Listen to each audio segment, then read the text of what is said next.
Hello. तर recently ना मी शिमला मनालीच्या टूरवर गेले होते 6 डेजसाठी, ते पण वीणा वर्ल्डसोबत. तर म्हटलं हा एक्सपिरियन्स तुमच्यासोबत पण शेअर करावा. तर आम्ही ना डे 1ला ना दिल्लीला गेलो होतो, ते पण मुंबईवरून. दिल्लीला गेलो, त्याच्यानंतर ना दिल्ली ते शिमला आम्ही बसने जाणार होतो. वीणा वर्ल्डची एक स्पेशल बस होती आमच्यासाठी. त्याच्यानंतर आम्ही दुसऱ्या डेला शिमला ते मनाली गेलो. डे 3ला आम्ही मनाली, सोलंग व्हॅली, अटल टनल हे सगळं बघितलं. असा प्लॅन होता आमचा. आणि त्याच्यानंतर डे 4ला मनाली, डे 5ला चंदीगड, डे 6ला चंदीगड टू दिल्ली आणि दिल्ली ते परत मुंबई असं आमचं ट्रॅव्हलिंग होतं. तर बघा, आम्ही पहिल्या दिवशी की नाही मुंबई एअरपोर्टला गेलो, म्हणजे छत्रपती शिवाजी महाराज इंटरनॅशनल एअरपोर्टला टर्मिनल 2ला आमची फ्लाईट होती, ते पण लेट नाईट. आम्ही तिथे पोहोचलो. त्याच्यानंतर आमचं सिक्युरिटी चेक झालं. त्याच्यानंतर आज जाऊन आम्ही आमचे बोर्डिंग पास कलेक्ट केली, आमचं लगेज दिलं. त्याच्यानंतर आम्ही आमच्या गेटकडे जायला निघालो. सगळं आमचं सिक्युरिटी चेक इन वगैरे झालं प्रॉपर. त्याच्यानंतर हे करत करत आम्हाला थोडीशी भूक लागली होती आणि आमच्याकडे लाऊंजचा ॲक्सेस पण होता. तर म्हटलं की आपण लाऊंजमध्ये जावं आणि थोडंफार काहीतरी खावं. तर तिथे खूप छान सगळ्या आयटिनरीज होत्या खाण्यासाठी. आम्ही ते खूप छान खाल्लं आणि तिथून परत आम्ही आमच्या गेटकडे गेलो. फ्लाईटमध्ये बोर्ड केलं. फ्लाईट आमची पहाटे दिल्लीमध्ये लँड झाली. आमची फ्लाईट लँड व्हायच्या आधीच तिथे वीणा वर्ल्डचे जे कोण प्रतिनिधी होते ते तिथे आले होते. त्यांनी आम्हाला पिकअप केलं, बसमध्ये घेतलं आम्हाला. त्याच्यानंतर आमचा ग्रुपच होता, त्याच्यामुळे आम्ही खूप 30-35 लोक तरी होतो. त्याच्यानंतर आम्ही बसमध्ये बसून ना एका ठिकाणी हरियाणामध्ये एका ठिकाणी थांबलो. तिथे आम्ही ब्रेकफास्ट केला. त्याच्यानंतर परत एका ठिकाणी 11-12च्या दरम्यान त्यांनी आम्हाला थांबवलं. तिथे चहा वगैरे घेतला आणि परत आम्ही शिमल्याला जायला निघालो. आणि आमची शिमल्याला आम्ही खूप लेट पोहोचलो. खूप थंडी होती आणि आम्ही नॉर्मल कपड्यावर होतो. इतकी जास्त वाट लागली ना तिथे काही सांगू. आम्ही फक्त लिटरली चप्पल घालून गेलो होतो आणि सगळेजण शूजमध्ये होते. एवढी थंडी वाजत होती काय बोलायला नको. त्याच्यानंतर ना आम्ही शिमल्यामध्ये एक स्टे केला.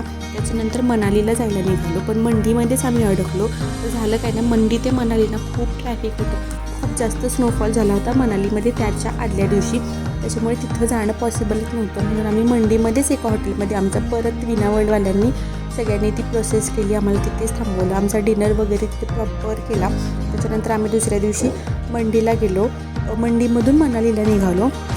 मनालीत पण खूप स्नोफॉल झाला होता. त्याच्यामुळे आम्ही अनलकीली सोलंग व्हॅली आणि अटल टनलला नाही जाऊ शकलो, कारण तिथे कोणाला जायला परवानगीच नव्हती, कारण खूप जास्त स्नोफॉल झाला होता.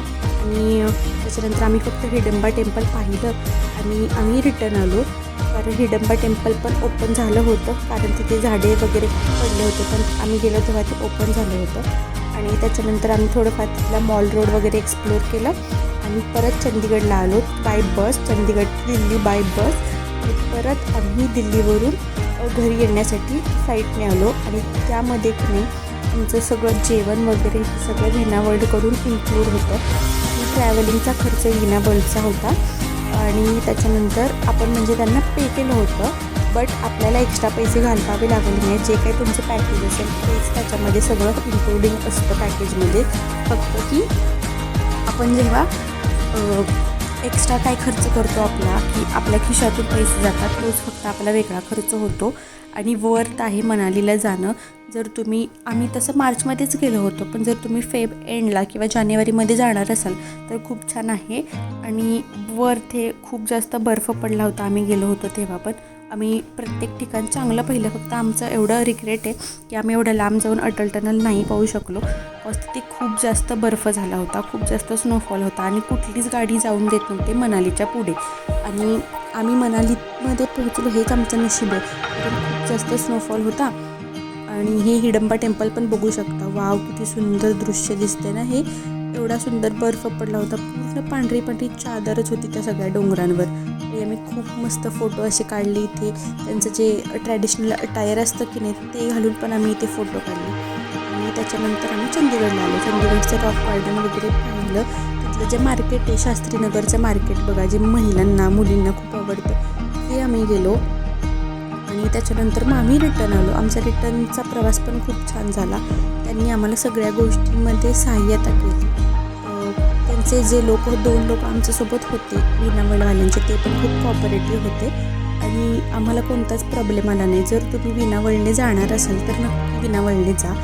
कारण आपल्याला सोपं पडतं. सगळंच आपण ट्रॅव्हलिंग बुकिंग करायचं मग खूप अवघड होऊन जातं.